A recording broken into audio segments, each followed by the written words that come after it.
Art and culture. These two words, in their broadest sense, are the real thing at Louis Vuitton. Fashion shows, collaborations, openings, exhibitions. Ever wondered who's behind every hot moment at the Maison? I'm Louic Prigent, and I'm delighted to be your eyes, ears, and voice with a very French accent to extend your cultural perspectives and broaden your horizons. You are listening to Extended, the Louis Vuitton podcast. Welcome, and I hope you enjoy today's episode.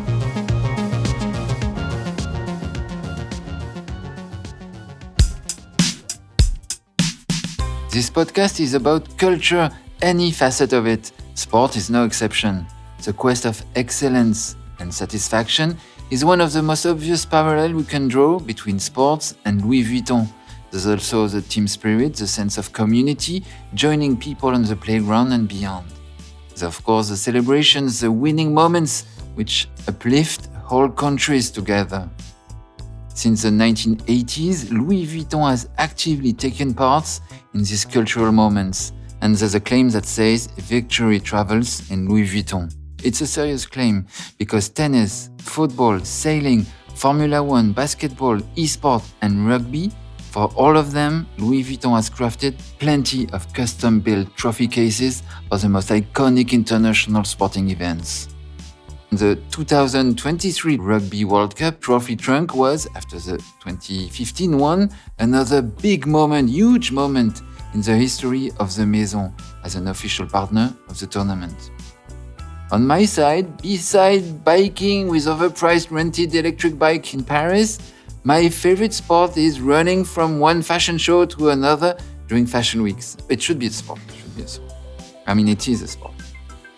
I've never played rugby, but I always have been impressed by the team spirit in this sport, and especially by one team, the All Blacks from New Zealand.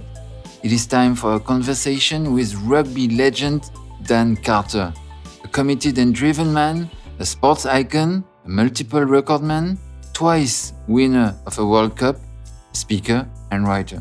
He embodies the values of the Maison on two levels, as official ambassador of Louis Vuitton and also as ambassador for UNICEF. Dan Carter opened up about his career, his meeting with the Maison, and the legacy he would like to imprint on future generations. Here comes Dan Carter, l'immense Dan Carter. Ok. Pardon. Bonjour. Loïc, ça va? Bonjour, ça va bien? Très bien, merci. Nice to meet you. Excellent. How are you? Yeah, I'm good. Yeah? I'm good. I just arrived from New Zealand yesterday. Oh, wow. Thanks for inviting me on the podcast. No, we're so happy to have you. Exciting. Can you tell me about your relationship with Vuitton? I would like to know, when was your first Vuitton fashion show? I'm a fashion show journalist, so I need to know. Yes. Okay, I've been to a few fashion shows. I'm so lucky. I've been to some very historical fashion shows recently. One of the earlier ones I went to was the Kim Jones, when they launched the collaboration, the Supreme collaboration. Big one. Yeah, to see the red bags for the first time and everyone's faces go, what is this? So the collaboration, and then the really emotional first show of Virgil Abloh as well, the beautiful rainbow, the colors, the diversity that he brought to this show. And then obviously, with his passing, it was very, very sort of emotional, the studio collections, and then the energy of Pharrell's first show. Oh my goodness. I was looking around, people watching. The show was halfway through the show. I was like, I need to look at the collection, because I was kind of looking at the set, everything like that. So, who did you have on your left and on your right? I had a friend, but there was LeBron James who was just there, and then you have Leonardo DiCaprio just there, and then you look across and there's footballers, and movie stars, musicians, and then obviously with Jay-Z and Pharrell after the show, it blew my mind. Would you compare the fashion show exercise, like this creative moment, to a sports competition? Are there some common points? Yeah, so a lot of people that go in and watch a test match, a game of rugby, they don't understand the amount of work that has gone in. They think the players, they just turn up and they play a game of rugby. But when you're a rugby player, you know that this is years of preparation. A fashion show is exactly the same. The preparation, the attention to detail, the rehearsals, everything has been planned and thought of. It's true that it's the same. At the studio at Vuitton, everybody was the first of its class. Yeah. And, it's all number ones. So I'm a fashion journalist. I'm Yes. not a sports buff. So I watched some of your. There's a lot of compilations of you playing. When I first started to watch your videos, I thought my player was sped up at 1.5. You run so fast. I think I had really good players around me, so they make me look good. Okay. I would not be able to play at the level that I played and the speed that I was able to play without the support of my team. I was able to receive the ball going forward because the players in front of me were doing their job. It's bizarre to get awards like the world's best rugby player in the world 3 times, to win Rugby World Cups. It's very special moments, but to be a World Rugby Hall of Famer, I cannot do these things without my teammates, and I was so reliant and I trusted them. They were like family to me, and we functioned so well. And I think that's really important, that you build this culture of trust and excellence and demand that of the players around you. And when you do, I think you're shooting penalties. There's a moment of pause. Okay, everybody's watching you. And I noticed that you look at the ball and you look, it's not the horizon. I think you're looking at the post. Yes. What are you processing at that time? Is it like an engineering thing or is it a spiritual thing? What's happening in your mind at that point? Yeah, so it's a big part of my kicking routine. So as soon as you start thinking about the 80,000 people in the stadium all looking at you, if you start to think about the millions of people that are watching you in that moment, your mind starts to drift. So I need a certain routine to help me deal with the pressure of being able to perform and execute that skill in front of millions of people. So I thrive on that pressure. I love it. I love being in that moment. It's what I've worked for all my life. I've kicked millions of kicks in my life as a young kid, a lot of them to win a World Cup in my mind. So when I get to that moment, when I'm at the back of my run-up and I take a moment of pause, I look at the ball, I then tell myself to breathe, something really simple, breathe, and then I look up and I look at the part of the area between the posts that I want to kick, and I use visualization. So when I'm looking up, I'm actually visualizing the ball going through the post. So I've already successfully kicked the conversion before I've even kicked the ball. So that gives me great confidence to see the ball flying through the post. And then I go back down to the ball to remind myself, okay, breathe again. And then I go in and I kick the ball. And every time... It just helps stop the distraction of, what if I miss? What if I let the team down? It's only positive energy at that point. Yeah. But every now and then, your mind can play games on you and you start to think of outcome. So it's really important that you're focusing on the process. Who teach you this? We're lucky enough to have, psychologists and, coaches, to forensic psychologists to help us on controlling our mind. When I was a young player, I didn't like pressure. It was a burden. I was scared of it. I wanted to kind of hide away. I wanted to leave it up to other people. But then as soon as we changed the mindset around pressure, and actually the most successful people in this world live with pressure every single day. So the fact that I've got pressure in my life, it's not a burden, it's a privilege. If I have the right tools to be able to execute under pressure, then that's where the magic is. That's where the gold is. That's when I start achieving my dreams. That's when I start achieving my goals. That's where I start doing things that other rugby players have never done before. You're lucky. This mindset, it's a good mindset to have. And then when the ball gets there, I see you win, and your face doesn't do. You seem to always be almost zen, I must say, no? You're not like kicking everywhere and screaming and doing obscene gestures. Yeah, a lot of people. I guess it's a real strength of mine to be really calm. The position that I play in rugby, it's the playmaker. It's kind of similar to a quarterback in American football, where you have to make the decisions.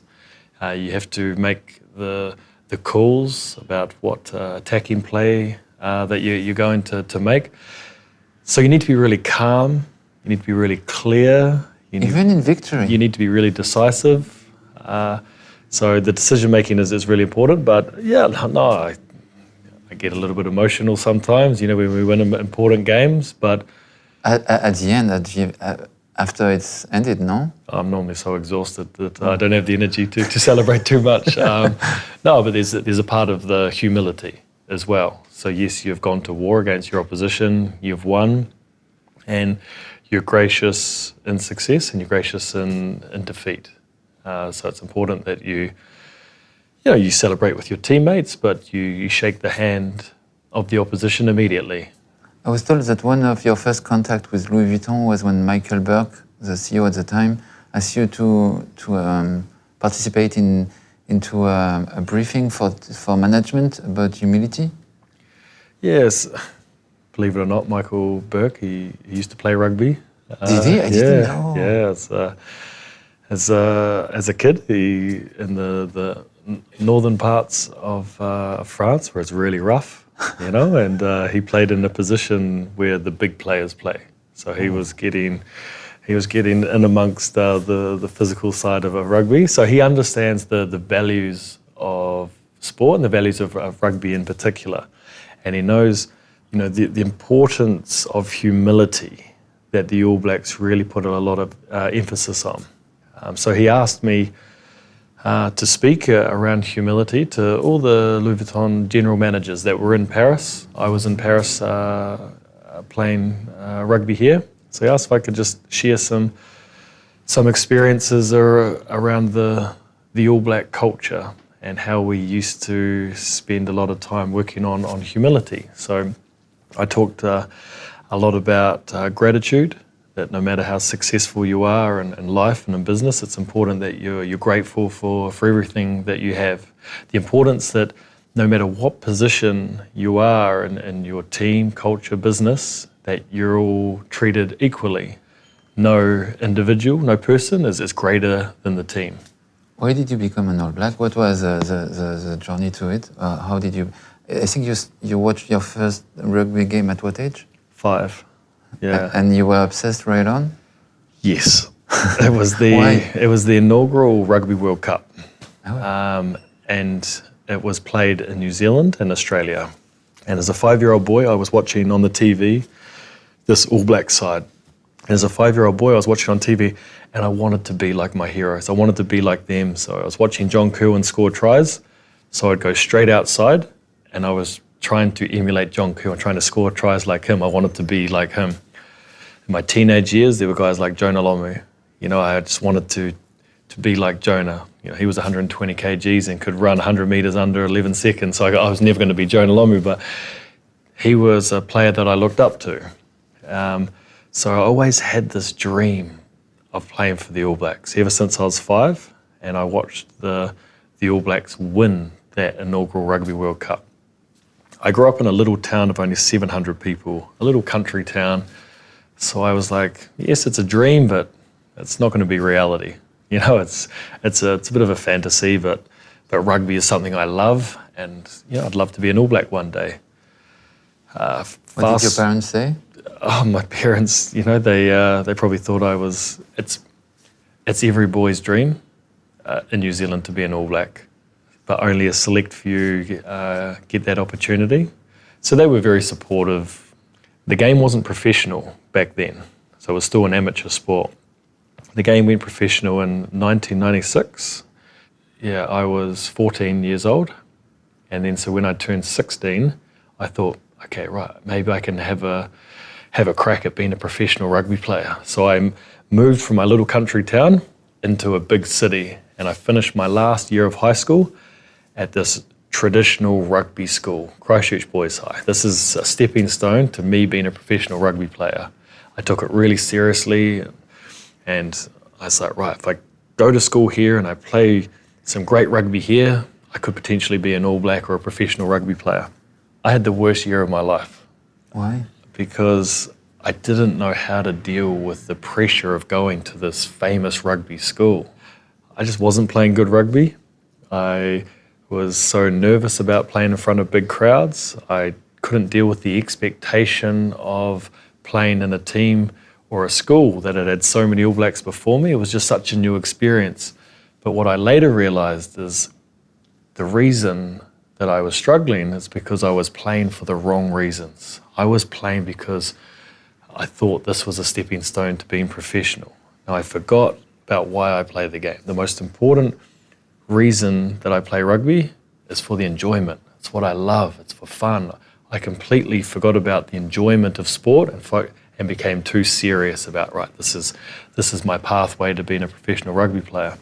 So the year after high school, I got asked to play some senior rugby teams with adults, and I said no. I'm going to go play social rugby with my friends, and I was 18 at this stage, so we're going to party, we're going to play rugby, we're going to bring a bit of fun back into rugby. And I started playing good rugby again, and I got selected in the provincial academy. And 1 year after that, I became a professional rugby player and was playing at a Rugby World Cup. What changes in your life when you're an All Black? Like your parents talk to you differently? Must be. No, it's an amazing feeling, but it can also be quite challenging. All of a sudden, you're playing for a rugby team that has so much history. You know, every time you play for the All Blacks, you have to win. So all of a sudden, there's a lot of pressure. Everyone in New Zealand knows who you are. So here I am having conversations on the street with people that I think are my family friends because they know so much about me. And then I walk away from that conversation, I'm like, actually, I don't know them. They're just a fan of the All Blacks. And I'd spent 20 minutes talking to a fan or a stranger I didn't know. So I was adjusting to life as an All Black. So every time I'd play a good game, after the game, the CEO of the time of New Zealand Rugby, he would always come and find me, and he would kick my feet. And I'm like, why are you kicking my feet? When he did it for the first time, he's like, just making sure your feet are still on the ground. And even I was at the airport the other day, and he was there, and he kicked my feet. I'm like, oh, hey, Steve, just checking to see your feet are still on the ground. So all the success that you have, just making sure that you remain the person that you always are, making sure you stay true to who you are as a person and your values. You know, you don't get ahead of yourself and think that you're better than anyone else. Last week we were in Agnières, you know, the Louis Vuitton atelier. It was a wonderful woman doing trunks, and the way they talked about it is so amazing. And I think you worked in Agnières, no? Can you tell us about what you did there? I did, yeah. I've been to Agnières a few times, and I love it so much. It's like so much history that has gone on there, the craft, you know, the craftsmanship, and in terms of the detail. And then I was lucky enough to collaborate with Louis Vuitton to produce the first ever male vestiaire, which is a sports changing room trunk that I got to display all my memorabilia, you know, my jerseys, my trophies, things that mean a lot to me. So to go back, to go to Agnières, firstly to collaborate and work with the people there that are, you know, the real sort of heartbeat of you know, the Vuitton and the history. It was an incredible experience for me. What's your favorite detail in that male vestiaire? Just the attention to detail that they've gone through. Like every single nail that they've used, you know, we have Vuitton, you know, written on the nail, for example. And then it's displayed with my memorabilia. So I never played for trophies or accolades. And even though I displayed them in the Malvestier, the World Rugby Awards are in there. My Rugby World Cup medals are in there. My favourite piece of memorabilia is probably my All Black jersey, because that solidifies a little 5-year-old boy's dream. I'm able to display that in my Malvestier. It's a wooden Louis Vuitton hanger? Yes, yeah, the wooden Louis Vuitton hanger, even the bench seat. It's so similar to a changing room. So when you go into a rugby changing room, you have the wooden seat, and you're kind of surrounded by your boots, your playing gear. You always hang your jersey, behind you. So the detail, even like the wooden part of the trunk where you can sit in, and it almost like replicates a rugby changing room. The detail that we went into is incredible. So to see that for the first time was quite emotional. And it's a color that you don't often see? Yeah, you like the color, yeah. Wow, it's really black. Yeah, monogram eclipse. Because I was lucky enough 4 years ago, I designed a rugby ball for them, and we used the monogram eclipse as well. So it was an evolution from the rugby ball that we designed for the Japan Rugby World Cup in 2019. So, okay, well, what are we going to do for Rugby World Cup 2023 here in France? So we came up with the concept of the Malvestier, and been working on it for probably 8 months. So to see it for the first time, you don't understand. They hid it from me. They put it in the middle of a rugby field, and it was all covered up, and I walked towards it, and then I was about 10 meters away, and they displayed it, and there was lots of cameras around, so I was trying not to cry. What's the reaction of people with your book, your new book that's just out, The Art of Winning? It's out in French. Yeah, it is, yeah. It's just been released in French. It's actually a tool that I used to help me navigate change in my life. So for close to 20 years, I knew what my purpose was. It was to be the best rugby player in the world. So every morning I got out of bed, well, what does it take to strive to be the best rugby player in the world? So I had really clear purpose. Unfortunately, you can't play rugby all my life. So that day finished 2.5 years ago, and I was a little bit lost. Who is Dan Carter now that I'm not a rugby player? It was a little bit of a loss of identity. I didn't know what the next chapter of my life was going to look like. So I needed help. So I talked to other rugby players that had finished rugby and learnt things that they struggled with. I talked to other sports people that had gone on to have successful business careers. I talked to business friends that had transitioned change, or that had, navigated change in their lives and some of the learnings that they got. So then I started documenting all of this, and I framed it up as repurposing. I needed to repurpose my life after knowing what my purpose was for close to 20 years, being the best rugby player in the world. So the start of the book is all about that journey, the highs and lows of navigating change in my life.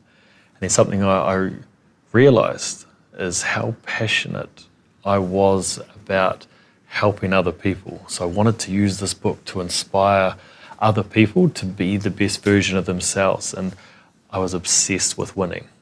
And that was what was driving me through my career. But when I finished playing, I never went to university. I didn't have a degree.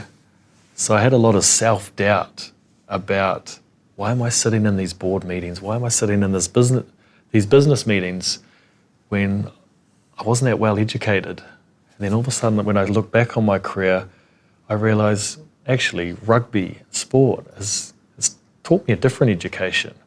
It's taught me how to perform under pressure. It's taught me the importance of building a really diverse culture. Educated me around having the right tools to be a lot more resilient, how to deal with setbacks, disappointments, injuries, things like that. So that became the framework for my book, The Art of Winning. Being the best version of yourself and sharing my knowledge and experiences is something that I'm also focusing on in this next chapter of my life. Thank you so much. No problem. No, thank you. That was great.